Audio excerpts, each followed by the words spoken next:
Vamos ao lançamento oblíquo, que é o último lançamento aqui que eu vou falar para vocês. O que o lançamento oblíquo vai se diferenciar do lançamento horizontal? No lançamento horizontal, o meu objeto ele era lançado apenas com uma velocidade inicial na direção x e à medida que o tempo ia passando, ele ia adquirindo velocidade na direção y. No caso do lançamento oblíquo, o meu objeto já sai com velocidade cuja componente dele já é nas duas direções, isto é, ele sai com uma velocidade inicial, na qual ele tem uma componente na direção horizontal e uma componente na direção vertical, um V0x e um V0y.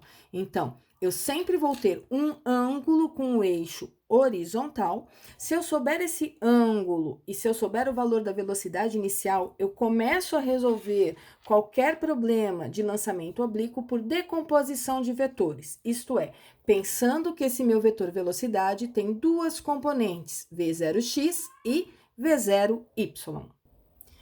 Então, eu preciso lembrar como é que eu calculo cada uma dessas componentes. Lembrando de relações trigonométricas, seno e cosseno, nós vamos chegar que a componente Vx ela é calculada como a velocidade multiplicada pelo cosseno.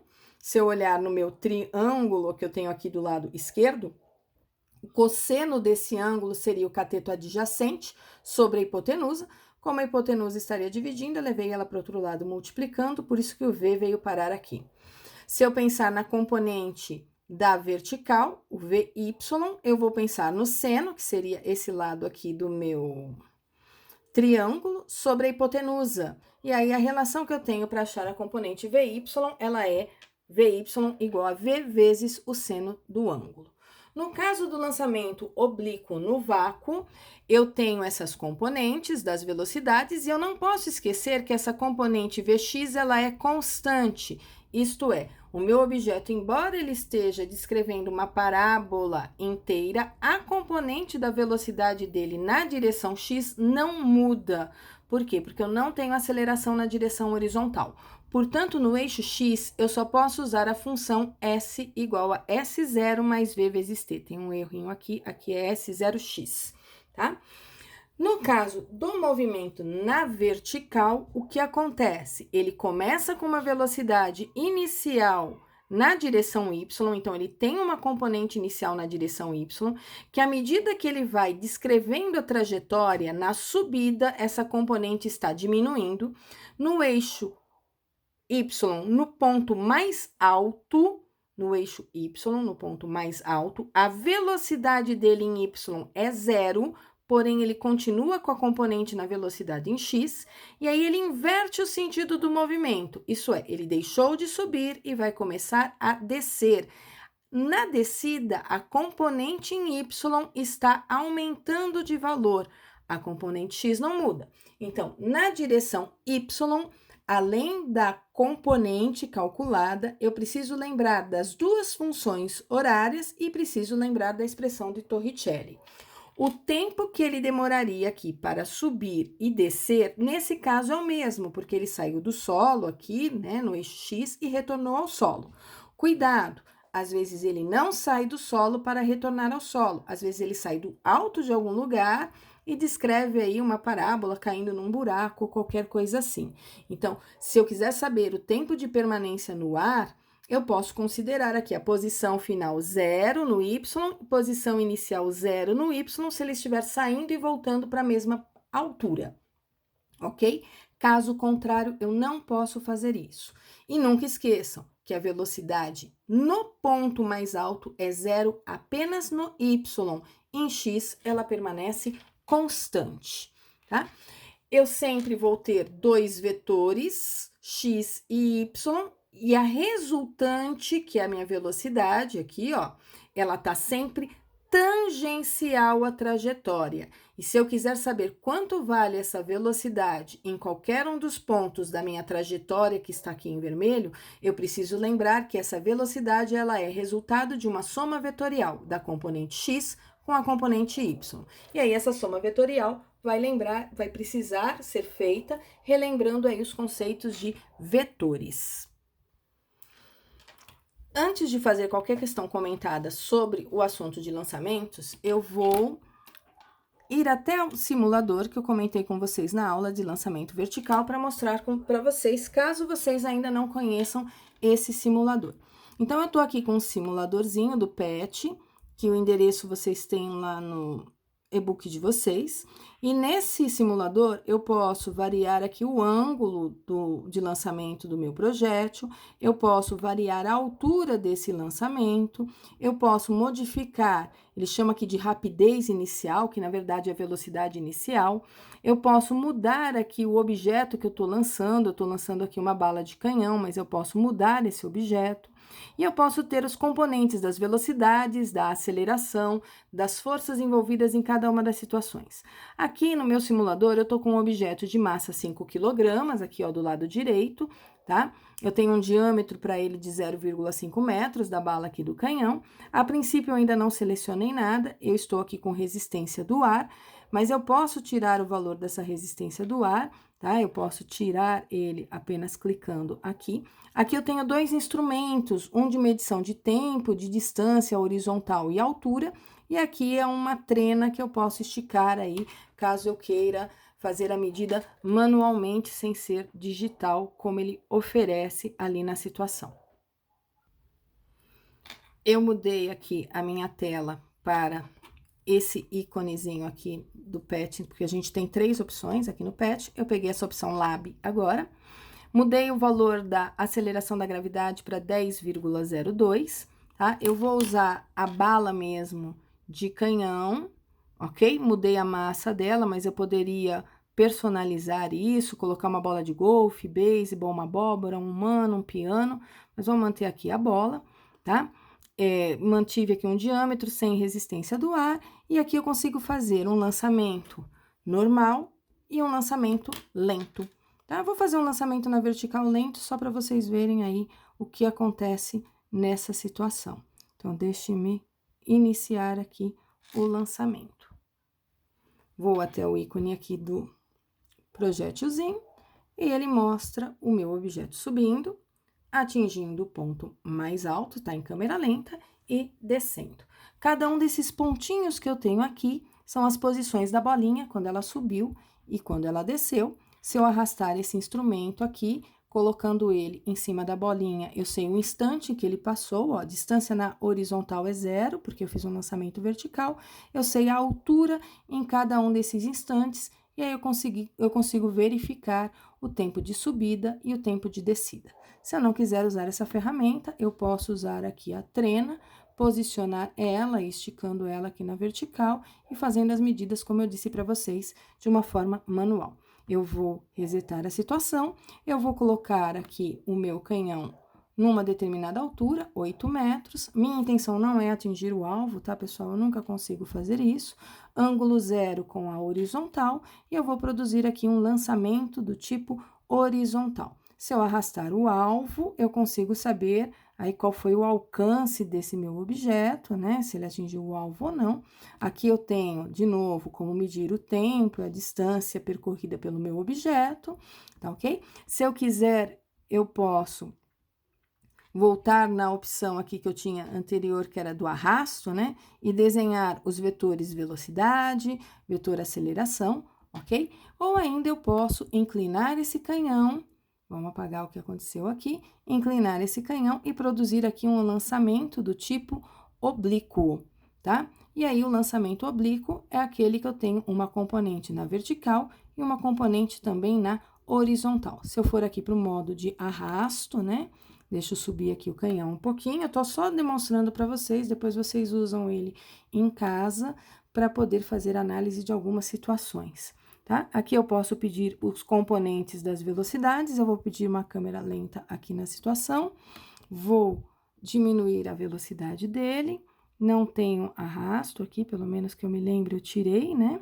E vou iniciar aqui o lançamento. Aqui é o meu vetor velocidade apenas, que eu tô olhando, né?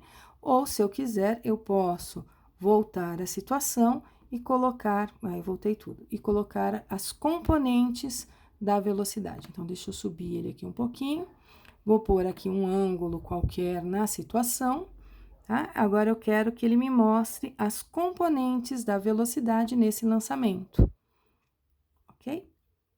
ele não mostrou por algum motivo, que eu não sei qual é. Mas tem uma situação que ele mostra. Peço desculpas aí para vocês, é que eu tô tentando mostrar rapidinho. Não sei porque que ele não mostrou agora, mas ele costuma mostrar aqui as componentes das velocidades e das forças. Depois vocês brinquem um pouquinho com esse simulador em casa, que como a minha gravação tem que ter uma duração mais curta, porque ela é revisão, verifiquem aí na casa de vocês um pouquinho esse link, brinquem um pouquinho com cada um desses lançamentos, vejam o que esse simulador é capaz de propor pra gente, tá? Então, o lançamento oblíquo nada mais é do que a junção aí de tudo que a gente já sabe, de tudo que a gente já viu nas nossas aulas de revisão. Isso é, vetores, movimento uniforme e movimento variado. Eu peguei um único exemplo, que ele é bem longo, por isso ele vai ocupar aí um bom tempo da gravação da aula, tá? Mas ele é um exemplo que me mostra tudo que é possível fazer num lançamento do tipo oblíquo. Então, o que eu sei? Eu sei que um corpo foi lançado do solo para cima segundo um ângulo de 60 graus com horizontal, com uma velocidade de 400 metros por segundo. Admitindo-se g igual a 10 metros por segundo ao quadrado e raiz de 3 igual a 1,7, ele me pede várias coisas. Primeiro, o tempo que o corpo leva para atingir a altura máxima em relação ao solo. Segundo, a altura máxima. Terceiro, o tempo gasto para atingir o solo. Quarto, o alcance. A velocidade do corpo no instante 8 segundos e a equação da trajetória do corpo, que na minha opinião é o mais difícil de vocês fazerem, tá? O resto é apenas substituição na fórmula. Por onde eu começo a resolução desse exercício? Eu começo decompondo essa velocidade de 400 metros por segundo, que forma um ângulo de 60 graus com horizontal. Isso é, eu vou achar a componente dessa velocidade na direção horizontal e vou achar a componente dessa velocidade na direção vertical. Então, eu começo decompondo o meu vetor, tá? Então, eu sei que à medida que meu objeto sobe, ele tem uma componente no eixo Y, que está mudando de valor, e uma componente aí no eixo X. Aqui eu tenho a resolução completa do exercício, tá? Mas eu vou fazer ela num esboçozinho aqui para vocês rápido com a caneta.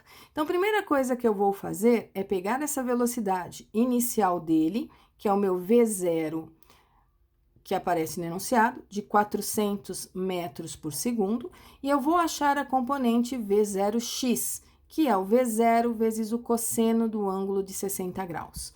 Em seguida, eu vou achar a componente V0y, que é o V0 vezes o ângulo de 60 graus. Nós sabemos seno e cosseno de 60, então, o V0x é 400 multiplicado pelo cosseno de 60, que é meio. Então, deixa eu voltar aqui, cadê eu tô? Meio. E isso, portanto, vai dar 200 metros por segundo. A componente V0y, ela é o V0 vezes o seno de 60, então ela é 400. Seno de 60, raiz de 3 sobre 2. Ele me deu o valor de raiz de 3 como 1,7, então eu fico com 200, estou simplificando 400 com 2, 200 multiplicado por 1,7, o que vai me dar 340 metros por segundo, ok? Se eu tenho essas duas componentes, eu consigo resolver todo o restante do problema. Isso é, eu consigo descobrir o tempo que ele levou para atingir a altura máxima. O que eu preciso lembrar sobre essa altura máxima? Eu sempre perco a caneta quando eu tô com essa tela aqui. Eu preciso lembrar que na altura máxima, a velocidade em y é 0. Tá? Aí eu vou usar a expressão V igual a V0 mais AT para o eixo Y. No ponto mais alto, VY é 0. Velocidade inicial em Y, acabei de calcular, ela vale 340. Como o meu objeto está subindo, eu estou adotando S positivo para cima, velocidade em Y positiva para cima e aceleração da gravidade para baixo negativa. Então, aqui eu vou pôr um menos 10. Com isso, eu acho T, e esse T vai dar 34 segundos. Com isso, eu respondi o item A. Depois, ele quer saber no item B qual é a altura máxima. Para achar a altura máxima, eu vou pensar ou em Torricelli ou eu vou pensar na expressão do sorvetão, tá? Torricelli, lembrando, é V quadrado igual a V0 ao quadrado mais 2A delta S. No ponto mais alto, VY é 0. Velocidade inicial em y, 340, 2 vezes a aceleração, que é menos 10, com isso eu descubro a altura máxima.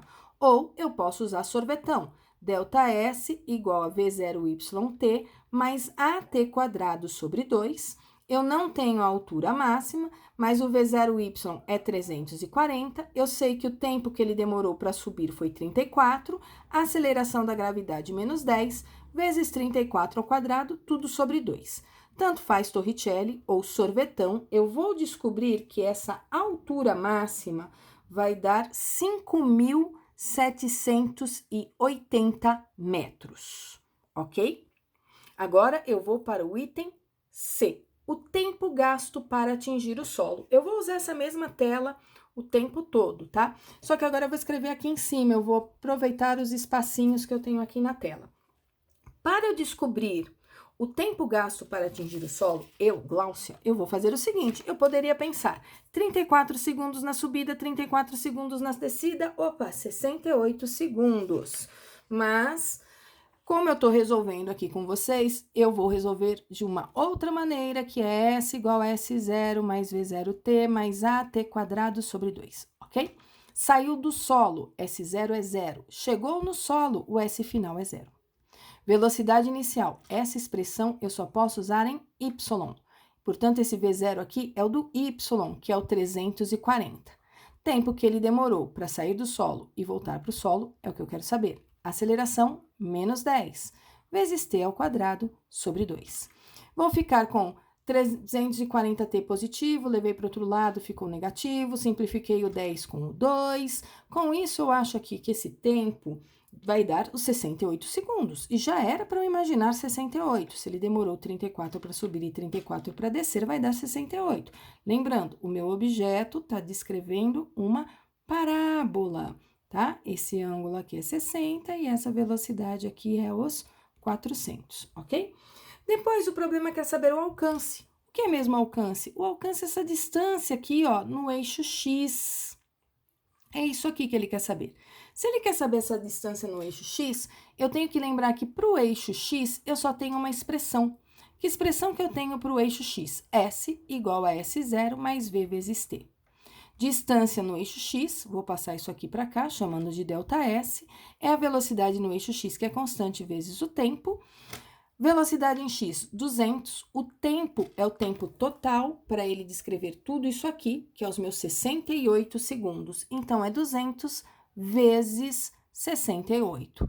Daqui eu descubro que o alcance dele foi de 200 vezes 68, 13.600 metros. Tá certo? Então, com isso, já foi para nós o A, o B, o C, o D. Agora, falta eu achar a velocidade do corpo no instante 8 segundos. Lembrando que, no instante 8 segundos, ele ainda está no comecinho do movimento dele, porque ele demorou 34 segundos para chegar aqui, ó, que é o ponto mais alto. Então, no 8 segundos, ele tem velocidade em Y e tem velocidade em X. Vou apagar essa rabisqueira toda para poder continuar.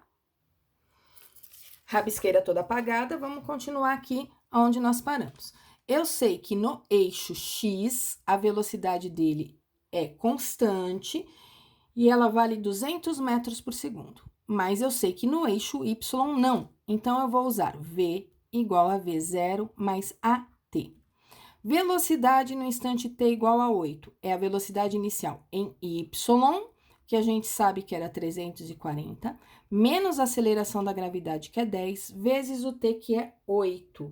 Então, daqui eu tiro que ele vai estar com uma velocidade em Y, que é 340 menos 80, que vai me dar 260 metros por segundo. Então, eu tenho duas componentes, uma X e uma Y. E como é que eu sei que estão essas componentes? Eu sei que a componente Y está na vertical para cima, eu sei que a componente X está na horizontal e que entre elas tem 90 graus. Então, essa velocidade resultante, ela vai estar aqui no meio, ó. E para achar essa velocidade resultante, eu vou usar o teorema de Pitágoras. Então, essa velocidade resultante ao quadrado, ela vai ser a velocidade em x ao quadrado mais a velocidade em y ao quadrado. Isso é 200 ao quadrado mais 260 ao quadrado. E aí, eu tenho que tirar a raiz quadrada disso, cujo valor vai dar aproximadamente 328 metros por segundo. Lembrando, não estou preocupada com a matemática, eu quero apenas a resolução do problema, a parte física da coisa. Depois, ele quer a equação da trajetória. É aqui que o bicho pega para nós. Quando ele diz a equação da trajetória, eu preciso saber, ó, a trajetória dele foi uma parábola, ok? Se essa trajetória foi uma parábola, qual é a equação que descreve essa parábola em y e x? É isso que ele quer, porque a trajetória ela é em x e em y, não aparece o t. Então, a primeira coisa que eu vou fazer é pegar a função desse movimento no eixo x, e a função desse movimento é S igual a S0 mais V vezes t, que é o sorvete, substituir os dados que eu tenho. Então, eu vou considerar que inicialmente no eixo x é 0, a velocidade dele no eixo x é 200 e vou deixar o t aqui. Com isso, eu tenho a função da posição em x como 200 vezes t. Agora, eu vou pegar a função do eixo y, que é o sorvetão, S igual a S0 mais V0t mais AT quadrado sobre 2. E vou substituir as informações. No eixo y, a posição inicial era 0, porque ele saiu do solo. A velocidade em y, 340 vezes t. A aceleração, menos 10 vezes t quadrado sobre 2. Portanto, a minha função em y, ela vai ficar 340t menos 5t quadrado. Eu tenho duas funções que dependem do tempo, e eu preciso de uma função apenas, que é a de x em função de y. O t tem que sumir. Para o t sumir, eu vou isolar o t dessa primeira expressão e vou substituir o t na segunda expressão. E quando eu fizer isso, eu fico com uma função de x e y. Meio trabalhoso, né? Então, vamos a ela. Vou limpar a tela, vou pôr uma tela branca aqui para facilitar a vida da gente. Aqui para minha tela em branco, eu trouxe a função do x, trouxe a função do y. Tô isolando, igual eu disse para vocês, o t da primeira expressão. Ao invés de carregar sx, eu vou carregar apenas a letra x, ok? Opa, inverti. Consertando, o t então fica x sobre 200, ok? E aí, eu vou substituir isso na expressão de y. Ao invés de escrever SY, eu vou escrever só y. Então, eu vou ficar com y igual a 340, que multiplica x sobre 200, menos 5, que multiplica x sobre 200 ao quadrado. Se eu quiser, eu posso trabalhar mais essa expressão, desenvolver, eu posso parar ela aí. Eu fui simplificando ela até que eu cheguei na igualdade de y igual a 17 sobre 10x menos 1 sobre 8.000x quadrado, ok? Então, esse aí é um exercício um pouco mais trabalhoso, esse item E, principalmente entender essa parte. Se eu quero escrever a trajetória, eu quero uma função de x com y. E aí, eu tenho que unir as duas funções horárias desprezando o t. Isso é montar o Torricelli para essa expressão aqui, né? Sem tempo, apenas aparecendo x e y. Mais ou menos no mesmo jeito que a gente faz quando vai deduzir a equação de Torricelli, ok? Tenho mais alguns lançamentos aqui como questões comentadas, tá? Deixa eu ver se eu acho aqui mais algum interessante para nós fazermos. Mas vocês têm todos eles disponíveis ali no slide de aula para vocês. Então, aqui ele fala, muito parecido com o anterior, né?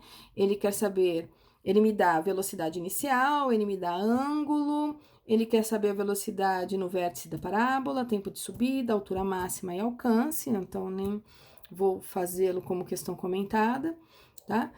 Depois ele quer, no instante t igual a zero, um projétil atirado para cima com um ângulo de 45 graus em relação à horizontal. Ele me dá a velocidade inicial, pede para eu desprezar a influência do ar, me dá a gravidade.